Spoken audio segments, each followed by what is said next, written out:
ಭಾರತದ ಗಾನಕೋಗಿಲೆ ಎಸ್ ಜಾನಕಿಯವರು ನಮ್ಮೆಲ್ಲರನ್ನ ಅಗಲಿದ್ದಾರೆ. ಅಂತಿಮ ದರ್ಶನಕ್ಕೆ ವ್ಯವಸ್ಥೆಯನ್ನ ಕಲ್ಪಿಸಲಾಗಿದೆ.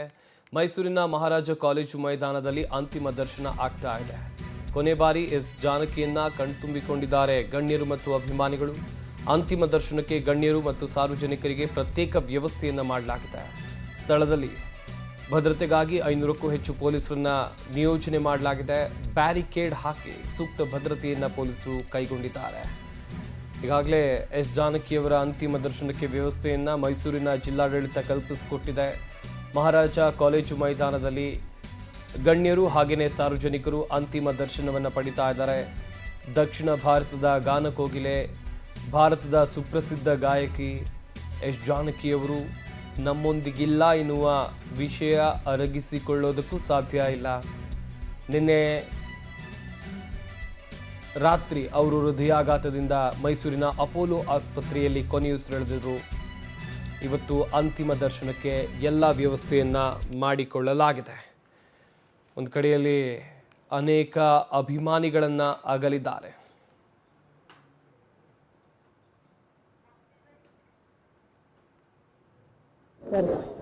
ಗಾನಕೋಗಿಲೆ ಜಾನಕಿಯವರನ್ನ ಅವರ ಹತ್ರ ಇರಬೇಕು ಅಥವಾ ಅವ್ರ ಜೊತೆ ಇರಬೇಕು, ಕಾಲ ಕಳಿಬೇಕು ಅನ್ನೋದು ಸಾಕಷ್ಟು ಜನರ ಆಸೆ.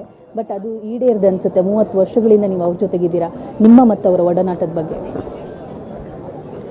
ಮೇಡಮ್, ಆಗ ನನಗೆ ಎಷ್ಟು ಅಂತ ಅಂದ್ರೆ ಆಗ ಅದೊಂದೆಲ್ಲ ಡ್ರೀಮ್. ಅವರು ನಮ್ಮ ರಾತ್ರಿ ನಾನು 9 ಗಂಟೆಗೆ ನಿದ್ದೆ ಮಾಡೋಕ್ಕೆ ಸ್ಟಾರ್ಟ್ ಮಾಡಿದ್ರೆ 12 ಗಂಟೆ ಕನಸು ಕಾಣುವೆ.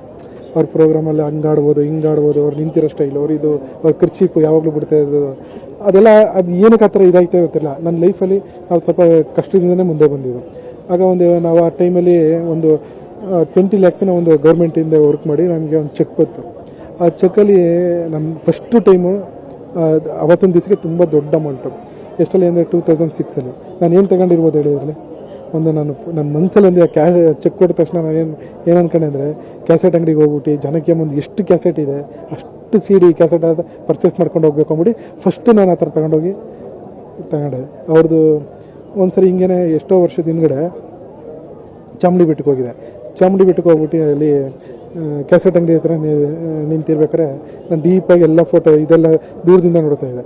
ಸರ್, ಇದು ಎಷ್ಟು ಜನಕ್ಕೆ ಅವರು ಆಡಿರೋದು ಡಿವೋಷನಲ್ ಸಾಂಗ್ಸ್ ಕೊಡಿ ಅಂತ. ಇಲ್ಲ ಸರ್, ಯಾವುದೂ ಇಲ್ಲ ಅಂತ. ಯಾರೋ ಒಬ್ರು ಬಂದ್ಬಿಟ್ಟು ಎಷ್ಟೊಂದು ಕ್ಯಾಸೆಟ್ ಐತಲ್ಲ, ಒಳ್ಳೆ ಕ್ಯಾಸೆಟ್ ಕೊಡು ಅಂತಂದ್ರೆ ಅವರು ಏನಂತ ಅಂದರೆ ನಾವು ಅಬ್ಸರ್ವ್ ಮಾಡಿದ್ದಾರೆ, ಅವ್ರ ಮೇಲೆ ಚಾಮುಂಡೇಶ್ವರಿ ಮೇಲೆ ಇದಿಲ್ಲ ಭಕ್ತಿ ಇಲ್ಲ ಅವ್ರಿಗೆ. ಜನಕ್ಕೆ ಮೇಲೆ ಅಷ್ಟು ಆಳವಾದ ನನಗೆ 13-14 ವರ್ಷದಲ್ಲಿ ಆ ಥರ ಪ್ರೀತಿ ಅಭಿಮಾನ. ನಾನು 13 ವರ್ಷ ಇದ್ದಾಗ ನಿಮಗೆ ಭೇಟಿಯಾಗಿದ್ದಂತೆ, ನೀವು ಅವರ ಅಭಿಮಾನಿಯಾಗಿದ್ದು, ಅಂದರೆ ನಿಮ್ಮನ್ನು ಅವರು ಸ್ವೀಕರಿಸ್ಕೊಂಡಿರೋದು ಎಲ್ಲಿ ಭೇಟಿಯಾಗಿದ್ರು ಸರ್? ಆ ದಿನಗಳನ್ನು ನೆನೆಸ್ಬೋದಾ? ನಾನು ಆಗ ತುಂಬ ನಾನು ತುಂಬ ಚಿಕ್ಕವನಾಗ ಇದು ಉದಯ TV ನಾಕ್ಔಟ್ ಅವಾರ್ಡ್ ಅಂತ ಒಂದು ಇದಾಯಿತು. 1997 ಫಸ್ಟ್ ಟೈಮ್ ನಾನು ನೋಡಲೇಬೇಕು ಅಂದ್ಬಿಟ್ಟು ನಾನು ಟ್ರೈನಲ್ಲಿ ಒಂದು ಸ್ಟೇಡಿಯಮಲ್ಲಿ ಅವಾರ್ಡ್ಗೆ ಹೋಗಿದ್ದೆ, ಫಂಕ್ಷನ್ಗೆ ಹೋಗಿದ್ದೆ. ಅದಾದಮೇಲೆ ಹೇಗೋ ಕಷ್ಟಪಟ್ಟು ಅವ್ರ ಮನೆ ಅಡ್ರೆಸ್ ಇಸ್ಕೊಂಡು ಫೋನಲ್ಲಿ ಮಾತಾಡ್ತಾನೆ ಇದ್ದೆ. ಆಮೇಲೆ ಲೆಟ್ರ್ ಬರೀವಿ ಆ ಥರ ಎಲ್ಲ. ಆಮೇಲೆ ಒಂದು ಡೇಟ್ ಕೊಟ್ಟರು. ಆ ಡೇಟಲ್ಲಿ ಏನಂತಂದರೆ 10 o'clock ಬರ್ತೀಯಾ ಅಂತಂದು ಹೂವಮ್ಮ ಅಂತ ಹೇಳಿದೆ. ಆ ಡೇಟ್ ಎಷ್ಟು ದಿವಸ ನಂಗೆ ಕೊಟ್ಟಿದ್ರು, 15 ದಿವಸ 20 ದಿವಸ ನನಗೆ ಗ್ಯಾಪಲ್ಲಿ ಕೊಟ್ಟರು. ಮನೆಗೆ ಹೋಗ್ಬಿಟ್ಟು ಕ್ಯಾಲ್ಕುಲೇಟರ್ ಲೆಕ್ಕ ತಗೊಂಡು 18 ದಿವಸ 24 ಗಂಟೆ ಆ ಥರ ಎಲ್ಲ ಏನೋ ಅಷ್ಟು ಇದು 2 ದಿವಸ 3 ದಿವಸ ನಾನು ನಿದ್ರೆನೇ ಮಾಡ್ತಾ ಇರಲಿಲ್ಲ. ಟ್ರೈನಲ್ಲಿ ಹೋಗ್ಬೇಕಾದ್ರೂ ಅಷ್ಟೇ, ಬೆಳಕರಿದ್ರೆ ನಾನು ನೋಡ್ಬೋದು ಆ ಥರ. ಆದರೆ ಮೈಸೂರಿಂದ ಕಾವೇರಿ ಎಕ್ಸ್ಪ್ರೆಸ್ ಬೆಳಗ್ಗೆ 5 ಗಂಟೆ 6 ಗಂಟೆಗೆ ಹೊಟ್ಟೋಗ್ಬಿಟ್ಟು ಅಲ್ಲಿಂದ ಒಂದು 1 ಅವರಲ್ಲಿ ರೀಚ್ ಆಗಿಬಿಡ್ತಾಯಿದೆ. ಇನ್ನೂ 3 hours 4 hours ಇರ್ತಾಯಿತ್ತಲ್ಲ. ಅವ್ರ ಮನೆ ಹತ್ರ ಬೀಚ್ ಹತ್ರ ಇನ್ನೂ ಸ್ವಲ್ಪ ದೂರದಲ್ಲಿ ಬೀಚ್, ಅಲ್ಲೊಂದು ಏನೋ ಕೂತ್ಕೊಂಡೆ ಅವ್ರ ಮನೆಯೇ ನೋಡ್ತಾ ಇರೋದು. ಆ ಟೈಮ್ 10 ಗಂಟೆ 1 ಸೆಕೆಂಡ್ ಮಾಡಿದೆ ಅವ್ರ ಮನೆ ಹತ್ರ ಹೋಗಿ. ಅದೇನೋ ಅದೆಲ್ಲ ಅದು ಹೆಂಗೆ ಅಂತ ನನಗೆ ಗೊತ್ತಿಲ್ಲ ಮೇಡಮ್.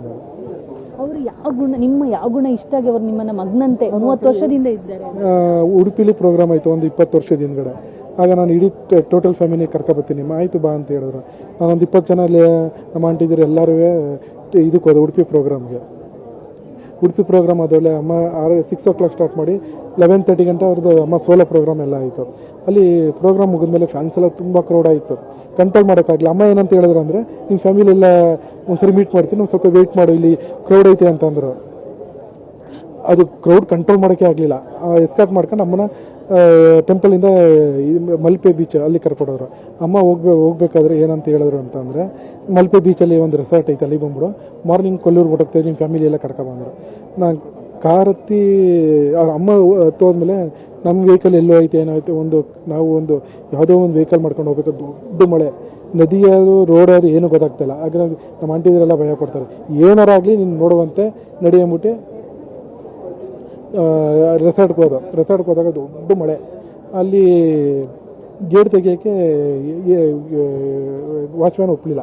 ಏನಕ್ಕೆ ಅಂತ ಅಂದರೆ ಟೈಮ್ ಆಗಿತ್ತು, ಆಲ್ರೆಡಿ 1:30-2 ಗಂಟೆ ಆಗಿತ್ತು. ಅವ್ರು ಫಸ್ಟು ರೂಮ್ಗೆ ಅಂತ ಗೇಟ್ ತೆಗಿತಾರೆ, ಹಿಂಗೆ ಜನಕ್ಕೆ ಅಮ್ಮನ ನೋಡಬೇಕಾಯ್ತು ಅಂತ ಲಾಕ್ ಮಾಡ್ಬಿಟ್ಟು ಅವ್ರು ಹೊಟ್ಟೋಗ್ಬಿಟ್ರು. ನಾನಾಗ ಒಂದು ಚಿಕ್ಕ ಫೋನ್ಗಳಿತ್ತು ಎಲ್ಲಾಗೆಲ್ಲ ಅದೇ ನಾನು ಅಮ್ಮನಿಗೆ ಫೋನ್ ಮಾಡಿದೆ. ಅಮ್ಮನೇ ಮಳೆಯಲ್ಲಿ ಬಂದ್ಬಿಟ್ಟು ಹಿಂಗೆ ಅವನ್ನ ಬಿಡಿ ಅಂತ ಇದು ಮಾಡೋರು. ಅಮ್ಮನೂ ನೆನ್ಕೊಬಂದ್ರು, ನಾನು ಅವ್ರ ಗೇಟ್ ತೆಗಿಯೋಕೆ ನಾನು ಕಾಂಪೌಂಡರ್ ಹೊಟ್ಟೋಗ್ಬಿಟ್ಟೆ. ಅಮ್ಮ ಓಡ್ ಬಂದು ನಾನು ತಪ್ಕೊಂಡು ತುಂಬ ಹತ್ರ, ನನಗೂ ನಿನ್ಗೆ ಏನು ಸಂಬಂಧ, ನನ್ನ ಮೇಲೆ ಯಾಕೆ ನಿಂಗೆ ಇಷ್ಟೊಂದು ಪ್ರೀತಿ ಅಂತ ತಬ್ಬಿ ಮುತ್ತಿಕ್ಕಿದ್ರು. ಅದೆಲ್ಲ ತುಂಬ ಹಳೆಯ ಸ್ಟೋರಿ ಇದೆಲ್ಲ. ಅದಾದಾಗ ಇಷ್ಟೊಂದು ಸರ್, ನಿಮ್ಮನ್ನು ಮಗ್ನಂತ ಅವ್ರು ಸ್ವೀಕರಿಸ್ಕೊಂಡಿದ್ರು, 30 ವರ್ಷ ನಿಮ್ಮ ಜೊತೆಗಿದ್ದಾರೆ, ಒಡನಾಟ ಇದೆ. ಹೆಂಗಿರ್ತಾಯಿದ್ರು ಜಾನಕಿಯಮ್ಮ ಅಂದರೆ ಅವರ ಹಾವಭಾವ ಆಗಿರ್ಬೋದು, ಅವ್ರು ಹಾಡ್ತಾ ಇದ್ದಂಥ ರೀತಿ, ನೀವು ಹತ್ರದಿಂದ ನೋಡಿದಂಥ ವ್ಯಕ್ತಿ ಹೆಂಗಿರ್ತಿತ್ತು ಅಂತ? ಮೇಡಮ್ ಏನಂತಂದರೆ ಅವ್ರ ಮನೆಗೆಲ್ಲ ಹೋದರೆ ಒಂದೊಂದು ವೀಕ್ ಉಳ್ಕೊತಾ ಇದ್ದ. ಅಮ್ಮ ಬಂದರು ಅಷ್ಟೇ, ನಮ್ಮಲ್ಲೆಲ್ಲ ಉಳ್ಕೊಂಡಿದ್ದಾರೆ ಸಾಕಷ್ಟು ಸರಿ, ಹೋಟೆಲ್ ಉಳ್ಕೊಂಡಿದ್ದಾರೆ. ಅವ್ರಿಗೆ ಅಲ್ಲಿರೋದಕ್ಕಿಂತ ಅಲ್ಲಿ 10%ಇಂದ 90% ಮೈಸೂರೇ. ಅದು ಹೋಟ್ಲಾಗಿರ್ಬೋದು, ಗೆಸ್ಟ್ ಹೌಸ್ ಆಗಿರ್ಬೋದು, ಮನೆ ಆಗಿರ್ಬೋದು, ಅವ್ರು ಮೈಸೂರಲ್ಲೇ ಇರ್ತಾಯಿದ್ರು. ಸರ್, ಹೆಂಗಿರ್ತಿದ್ರು ಅವ್ರ ದಿನ ರುಟೀನ್ ಹೆಂಗಿರ್ತಿತ್ತು ಬೆಳಗ್ಗೆಯಿಂದ ಸಂಜೆ ತನಕ? ಸಂಜೆವರೆಗೆ ಅಂತಂದರೆ ಅವ್ರು ಎಲ್ಲೂ ಹೊರಗಡೆ ಹೋಗ್ತಾ ಇರಲಿಲ್ಲ ಮೇಡಮ್. ಎಲ್ಲ ನಾವೆಲ್ಲ ಕೂತ್ಕೊಂಡು ಅವ್ರ ಸಾಂಗ್ಸ್ಗಳೇ ಮಾತಾಡೋದು, ಅವ್ರ ಸಾಂಗ್ಸ್ ಬಗ್ಗೆ ಮಾಡ್ತಾರೆ, ಕಳೆದೋಗ್ಬಿಡೋರು. ಅಮ್ಮ ಆ ಸಾಂಗ್ ಹಂಗೆ, ಈ ಸಾಂಗ್ ಹಂಗೆ, ಇದು ಹೆಂಗೆ ಅಂತ ನಾವೆಲ್ಲ ಕೂತ್ಕೊಂಡು ಮಾತಾಡ್ಬೇಕಾದ್ರೆ ಇದೆಲ್ಲ ಯಾವುದು ಹೌದಾ ಅಂದ್ಬಿಟ್ಟು ನಾವು ಪ್ಲೇ ಮಾಡಿ ಕೇಳಿಸಿದ್ರೆ ಅದು ದಿನ ಕಳೀತಾ ಇದ್ದಿದ್ದು ಗೊತ್ತಿರಲಿಲ್ಲ. ಸಾಂಗ್ ಅದೇ ಸಾಂಗ್ಸ್ ಬಗ್ಗೆನೇ ಆಲ್ಮೋಸ್ಟ್ ಎಲ್ಲ ಮಾತಾಡ್ಕೊಂಡು ಏನೇನು ಜೋಕ್ಸ್, ಅಮ್ಮ ಏನೇನೋ ಕತೆಗಳು ಹೇಳೋರು, ಆ ಥರ ಎಲ್ಲ. ನಾವು ಅಬ್ಸರ್ವ್ ಮಾಡಿದ ಮಟ್ಟಿಗೆ ಜಾನಕಮ್ಮಗೆ ಎಂತೆಂಥೋ ಬಟ್ಟೆಗಳನ್ನೆಲ್ಲ ಹಾಕ್ಬೋದಿತ್ತು, ಬಟ್ ಅವ್ರು ಬಿಳಿ ಸಾರಿನೇ ವೇರ್ ಮಾಡ್ತಾ ಇದ್ರು. ಅವ್ರ ಕೈಯಲ್ಲೊಂದು ವಾಚ್ ಅದು ಇದ್ದೇ ಇರ್ತಿತ್ತು. ಏನದ್ರ ಸ್ಪೆಷಾಲಿಟಿ? ಅದು ಅಪ್ಪಾಜಿ ಹೋದ್ಮೇಲೆ ಅವರು ಬಿಳಿ ಸೀರೆ ಆ ಥರನೇ ಅವರು ಇದು ಮಾಡ್ಕೊಂಡ್ರು. ಆಮೇಲೆ ವಿಭೂತಿ ಅವ್ರದ್ದು ಎಲ್ಲರೂ ಏನಂಕತೆ ಕೇಡ ಆ ಥರ ಅನ್ಕತ್ತೆ, ಮಲಯಾಳೀಸ್ ಅನ್ಕತ್ತಾರೆ. ಅವ್ರ ಅಪ್ಪಟ ತೆಲುಗು ಬ್ರಾಹ್ಮಿಣ್ಸ್. ಅವ್ರ ಫುಡ್ಡಲ್ಲೂ ಅಷ್ಟೇ ಆಂಧ್ರ ಸ್ಟೈಲ್ ಫುಡ್ಡೆ. ಒಂದು ಶಿಸ್ತು ಊಟದಲ್ಲಾಗಲಿ ಒಂದು ಇದಾಗಲಿ ಅದೊಂದೆಲ್ಲ ಶಿಸ್ತು. ಎಲ್ಲರ ಅವರು ಬೆಲ್ಟ್ ವಾಚ್ ಯಾವಾಗಲೂ ಕೈಯಲ್ಲಿ ಇರಬೇಕಾಯ್ತು ಮೇಡಮ್.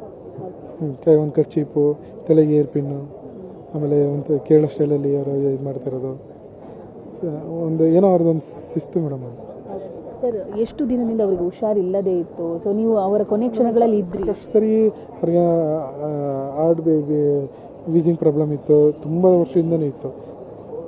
ಅವರೊಂದು ಯಾವುದೋ ಟ್ಯಾಬ್ಲೆಟ್ಸ್ಗೆಲ್ಲ ಅಡಿಟ್ ಆಗ್ಬಿಟ್ಟಿದ್ರು, ಆ ಟ್ಯಾಬ್ಲೆಟ್ ತಗೊಂಡ್ರೆ ಸರಿ ಹೋಗ್ತೀನಿ ಅಂತ ಆ ಥರ. ನಿಮ್ಮ ಜೊತೆನೇ ಇದ್ರಲ್ವ ಸರ್, ಆರೈಕೆ ಯಾವ ಥರ ಮಾಡ್ಕೊತಾ ಇದ್ರು? ಒಂದು ಹುಡುಗಿ ಎಲ್ಲ ಇದ್ರು ಮೇಡಮ್, 24 ವರ್ಷ ತಾಯಿ ಮಗಳಿದ್ರು. ಏನೇ ಬೇಕು ಅಂದರೆ ಅವ್ರಿಗೆಲ್ಲ ನೋಡ್ಕೋತಾರೆ. ನಾವು ಏನು ಬೇಕಂದ್ರೆ ಅವರು ಬರೀ ಒಂದು ಮೆಸೇಜ್ ಹಾಕಿದ್ರೆ ಸಾಕು, ಅವ್ರಿಗೆಲ್ಲ ನಾವು ಅರೇಂಜ್ ಮಾಡಾಗ್ತಿತ್ತು. ಅವ್ರು 48,000 ಹಾಡುಗಳನ್ನು ಹಾಡಿದ್ದಾರೆ, ಬಟ್ ಅವ್ರು ಪ್ರತಿ ಬಾರಿ ಮನೆಯಲ್ಲಿ ಹಾಡ್ತಾ ಇದ್ದಂಥ ಹಾಡು ಯಾವುದು? ಆ ಥರ ಇಲ್ಲ. ಅಮ್ಮನಿಗೆ ಎಲ್ಲ ಸಾಂಗ್ ಇಷ್ಟ, ಎಲ್ಲ ಸಾಂಗ್ಸ್ ಇಷ್ಟ. ಆ ಥರ ಇಲ್ಲ ಮೇಡಮ್. ಅವ್ರಿಗೆ ಎಷ್ಟು ಸಾಂಗ್ಸ್ ಅಂದರೆ ಅದು ಊಹಿಸೋಕ್ಕೂ ಸಾಧ್ಯ ಇಲ್ಲ. ನೀವು ಒಂದು ಅಂತ ಹೇಳೋದಕ್ಕೆ ಸಾಧ್ಯದೇ ಇಲ್ಲ. ಅವರು ಹಂಗಾಗ ನೀನು ಯಾರು ಕೇಳಿದ್ರೆ ಹಂಗೆ ನಿಮ್ಗೆ ಯಾವುದು ಒಂದು ಸಾಂಗ್ ಇಷ್ಟನಾ ಅಂತ ಹೇಳಿದ್ರು.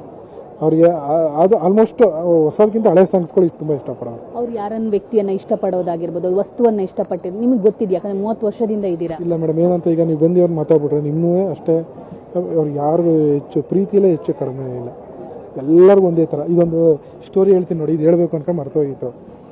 ಲಾಸ್ಟ್ ಟೈಮ್ ಇಲ್ಲಿ ಒಂದು 4 ವರ್ಷ ಒಂದು ಫಾರ್ಮ್ ಹೌಸಲ್ಲಿದ್ದರು. ಅಲ್ಲಿ ಅವ್ರದ್ದು 23ಗೆ ಮೈಸೂರಲ್ಲಿ ಇದೆಲ್ಲ ಅಂದ್ಬಿಟ್ಟು ಒಂದು ಬರ್ತ್ಡೇ ಗ್ರ್ಯಾಂಡಾಗಿ ಮಾಡಿದೆವು ಮೇಡಮ್. ಇದು ತುಂಬ ಗ್ರ್ಯಾಂಡಾಗಿ ಮಾಡಿದೆ. ಅಲ್ಲಿ ನಾವು ಫ್ಯಾಮಿಲಿ ಎಲ್ಲ ಸೇರ್ಕೊಂಡು ನೈಟ್ ಒಂದು ಈವೆಂಟ್ ಮಾಡಿದ್ದು. ಅಮ್ಮ ಒಂದು 25 ಸಾಂಗ್, ಎಲ್ಲರ 25 ಸಾಂಗ್ ಆಡು. ನೆಕ್ಸ್ಟ್ ಡೇನೇ ಏನಾಯ್ತು ಅಂದರೆ ಈ ಥರ ಶಾಮಿಯಾನೆಲ್ಲ ಹಾಕಿದ್ವಲ್ಲ, ಅಮ್ಮ ಬಂದು ಹೊರಗಡೆ ಕೂತಿರ್ಬೇಕಾದ್ರೆ ಶಾಮಿಯಾನ ಬಿಚ್ಚಬೇಕಾದ್ರೆ ತಾಯಿ ಮತ್ತು ಮಗು, ಗಂಡ ಹೆಂಡತಿ ಎಲ್ಲ ಒಂದು ಸ್ವಲ್ಪ ಎಲ್ಲ ಬಿಚ್ಚುತ್ತಾ ಇರ್ಬೇಕಾದ್ರೆ ಮಗುನು ಮತ್ತು ಹೆಂಡ್ತಿನೂ ಹೆಲ್ಪ್ ಮಾಡ್ತಾ ಇರೋಂತೆ. ಅಮ್ಮ ಏನು ಮಾಡಿದ್ರೆ ಹೋಗ್ಬಿಟ್ಟು ಅವ್ರಿಗೆ ಮಗುಗೆ 500 ರೂಪೀಸ್ ಕೊಟ್ಬಿಟ್ಟು, ಹಿಂಗೆ ಮಗು ಕೈಲೆಲ್ಲ ಕೆಲಸ ಮಾಡಿಸ್ಬೇಡ, ಏನೋ ಏಟ್ಬಿಟ್ಟು ಏನು ಮಾಡೋದು, ಮಗುನ ಓದಿಸು ಅಂದ್ಬಿಟ್ಟು ಹೊಸ್ಲು ದಾಟ್ಬೇಕಾದ್ರೆ ಜಾರು ಬಿದ್ದುಬಿಟ್ಟು ಅವ್ರಿಗೆ ಇದಾಗೋಯ್ತು ಮೇಡಮ್. ಅದಾದಮೇಲೆ ತಕ್ಷಣ ಫೋನ್ ಮಾಡಿದ್ರು. ನಾವು ನಮ್ಮನೆಗೂ ಅಲ್ಲಿಗೂ ಒಂದು 17 ಕಿಲೋಮೀಟ್ರ್ ಡಿಸ್ಟೆನ್ಸ್ ಇತ್ತು. ನಾವು ಹೋಗೋಕಂಟ ಕುತ್ತಿ ಜಾಗದಲ್ಲಿ ಇದ್ದಾರೆ, ಇಪ್ಪು ಕಟ್ಟಾಗಿದೆ ಮೇಡಮ್. ಸಡನ್ನಾಗಿ ಎಲ್ಲ ಇದು ಮಾಡಿ ಆಗ ಮಣಿಪಾಲ್ ಹಾಸ್ಪಿಟ್ಲಿಗೆ ಕರ್ಕೊಂಡೋಗಿ ಅಡ್ಮಿಟ್ ಮಾಡಿದ್ರು. ಎಲ್ಲ ಇದಾಗಿರ್ಬೇಕಾದ್ರೆ ತುಂಬ ತುಂಬ ಕಷ್ಟಪಟ್ಟರು. ಆಗ ಒಂದು ಸಫರ್ ಮಾಡಿದ್ರು. ಆಗ ಒಂದು ಸರಿ ಬ್ಲಡ್ ಚೆಕ್ ಮಾಡ್ಸೋಕ್ಕೆ ಒಂದು ಡಾಕ್ಟರ್ಸ್ ಬಂದರು. ಅವ್ರಿಗೆ ನರ ಸಿಗ್ತಾ ಇರಲಿಲ್ಲ, ಇಂಜೆಕ್ಷನ್ ಕೊಡೋಕ್ಕೆ ಅವ್ರಿಗೆ ನರ ಸಿಗ್ತಾ ಇರಲಿಲ್ಲ. ನರ್ಸ್ ಬಂದ್ಬಿಟ್ಟು ಅಮ್ಮನಿಗೆ ಸಿರಂಜ್ ಚುಚ್ಚುತ್ತಾ ಇದ್ದಾರೆ. ಅಮ್ಮನಿಗೆ ತುಂಬ ಕಷ್ಟಪಡ್ತಾವ್ರೆ. ಒಂದು ಸರಿ ಯಾಕೆ ಇದು ಹುಡುಕಿದ್ರು, 2 ಸರಿ ಹುಡುಕರು, 4 ಸರಿ, ನನಗೆ ತಡೆಯೋಕ್ಕಾಗ್ತಿಲ್ಲ. ಅವ್ರು ಬೈಯಷ್ಟು ಕೋಪ. ಅದೇನೋ ನನಗೆ ಅದು ಪ್ರಾಬ್ಲಮ್ ಅಂದ್ಬಿಟ್ಟು ಇಬ್ಬರು ಹುಡುಗರು ಸಿಸ್ಟ್ ಒಂದು ಬಾಯಿ ಮತ್ತು ಗಲ್ಗೆ ಕಂದ ನೀನು ಅವಾಗಿಂದ ಕಷ್ಟಪಟ್ಟು ನಂಗೆ ಚುಚ್ಚಿದ್ದೀರಾ, ನಂಗೆ ಇದು ಪ್ರಾಬ್ಲಮ್ಮು, ಚೇರ್ ಹಾಕಿ ನೀನು ಕಂಫರ್ಟೇಬಲಾಗಿ ಇದು ಮಾಡು ಅಂತ ಆ ನೋವಲ್ಲೂ ಸಹ ಅವ್ರಿಗೆ ಹೇಳ್ತಾರೆ. ಸರ್, ನಿಮ್ಮನ್ನು ಇಷ್ಟಪಟ್ಟವ್ರು ಏನು ಅಂತ ಕರೀತಾರೆ? ಯಾಕಂದರೆ ಮಗನಂತೆ ನಿಮ್ಮನ್ನು ಸ್ವೀಕರಿಸಿದ್ದವರು. ಎಲ್ಲರಿಗೂ, ನನಗೆ ಅಂತಲ್ಲ, ಎಲ್ಲರಿಗೂ ಕನ್ನ ಅಂತ ಕರೆಯೋರು, ಕಂದ ಅಂತ ಕರೆಯೋರು. ಸರ್, ಕೊನೆ ಕ್ಷಣಗಳಲ್ಲೂ ಅವರು ಕೂಡ ನಿಮ್ಮ ಫಾರ್ಮ್ ಹೌಸಲ್ಲಿ ಅವರ ಅಂತ್ಯ ಸಂಸ್ಕಾರ ಆಗಬೇಕು ಅಂತ ಅಂದ್ಕೊಂಡಿದ್ದಾರೆ. ಮಗ ಇದ್ದಾರೆ, ಸೊಸೆ ಇದ್ದಾರೆ, ಮಗಳಿದ್ರು ಕೂಡ ನವೀನ್ ಅವರ ಫಾರ್ಮ್ ಹೌಸ್. ಈ ಬೇಡಿಕೆ ಯಾಕೆ? ಅವ್ರು ಏನಾದರೂ ಹೇಳ್ಕೊಂಡಿದ್ರಾ? ಆ ಥರ ಏನಿಲ್ಲ. ನಾವು ಅವರು ಮೈಸೂರು ನಮ್ಮ ಅವರಲ್ಲೇ ಆಗಬೇಕು, ನಮ್ಮ ಅಂಡರ್ಟೇಕಿಂಗಲ್ಲೇ ಆಗಬೇಕು ಅಂತ ಅವರು ಮೊದಲಿಂದನೂ ಅಂದ್ಕೊಂಡಿದ್ರು. ಇವ್ರು ಹೆಂಗೆ ಇಷ್ಟಪಡ್ತಾರೆ ಅದೇ ಥರ ಆಗಬೇಕು. ಅದು ದೇವ್ರಿಗೆ ಗೊತ್ತು ಮೇಡಮ್. ಅದು ಹಂಗೆ ನಾನು ಅಷ್ಟು ಚಿಕ್ಕ ವಯಸ್ಸಲ್ಲಿ ಯಾಕೆ ಅವ್ರು ಹೇಳೋರು ಯಾವುದೋ ಜನ್ಮದ ಬಂದ ಇದೆಲ್ಲ, ನಾನು ಎಲ್ಲೋ ನನಗೆ ಅಲ್ಲಿದ್ರು ಒಂದೇ ಇಲ್ಲಿದ್ರು ಒಂದೇ, ಅಲ್ಲೂ ನಾನು ರೂಮಿಂದ ಆಚೆ ಬರಲ್ಲ, ಇಲ್ಲೂ ರೂಮಿಂದ ಆಚೆ ಬರಲ್ಲ. ಅದೇನೋ ಮೈಸೂರಿಂದ ನೀವೆಲ್ಲ ಇದ್ದೀರಾ, ನಾನು ಬಿಟ್ಟಿರೋಕ್ಕಾಗಲ್ಲ.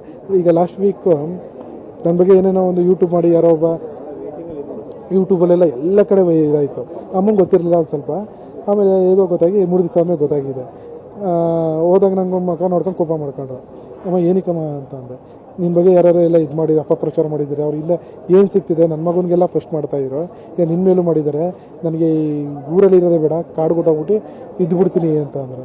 ಅದಕ್ಕೆ ಅಮ್ಮ ಕಾಡಲ್ಲಿ ಹೋದರೆ ನೀವು ಒಬ್ಬರು ಹೆಂಗಮ್ಮ ಇರ್ತೀರ ಅಂದರೆ, ನಿಮ್ಮನ್ನೆಲ್ಲ ಕರ್ಕೊ ಹೋಗ್ತೀನಿ, ನೀವು ನನ್ನ ಪ್ರಾಣ ನಿಮ್ಮನ್ನೆಲ್ಲ ಎಲ್ಲಿ ಬಿಟ್ಬಿಟ್ಟು ಹೋಗ್ತೀನಿ, ನನ್ನ ಜೊತೆ ನಿಮ್ಮನ್ನು ಕರ್ಕೊ ಹೋಗ್ತೀನಿ, ಈ ಜನಗಳೇ ಬೇಡ ಅಂತ. ಪ್ರಾಣನೇ ಅಂತಂದವ್ರು ಇದು ಪ್ರಾಣನೇ ಇಲ್ಲ ಸರ್, ಎಷ್ಟು ನೋವಾಗ್ತಾ ಇದೆ.